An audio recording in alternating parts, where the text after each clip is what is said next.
40 வயதை அடைந்தால் அல்லாஹ்வே குர்ஆனில் சொல்லுகிறார் 40 வயது அடைந்தால் உங்கள் நிலை மாற வேண்டும். வாலிபத்தை அடைந்து வபலக 40 சனா 40 வயதையும் அடைந்து விட்டால் அல்லாஹ்விடத்தில் அவர் கேட்க வேண்டிய துஆவையும் அல்லாஹ் சொல்லித் தருகிறார். 40 வயது அடைந்த தாண்டின ஒவ்வொருத்தர் பாடமாக்கி ஒவ்வொரு தொழுகையிலையும் கேட்க வேண்டிய துஆ உலமாக்களை அணுகி எழுதி எடுத்து பாடமாக்குங்க.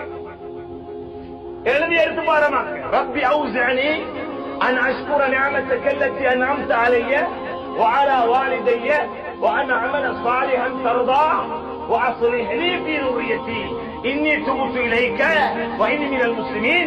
இந்த துஆவை ஓதும் 40 வயது தாண்டியதன் பின்னால அல்லாஹ் அந்த நியமத்துக்கு நன்றி செலுத்தி, பெற்றோருக்கு அல்லாஹ் கொடுத்த நியமத்துக்காக உள்ளவர் நன்றி செலுத்தி, தான் செய்த பாவங்களுக்கு அல்லாஹ்விடத்தில் மன்னிப்பு கேட்டு அல்லாஹ்வின் பக்கம் மீளுகிறோம் என்ற அந்த உறுதிமொழியையும் கொடுக்க வேண்டிய ஒரு காலம் 40 வயது.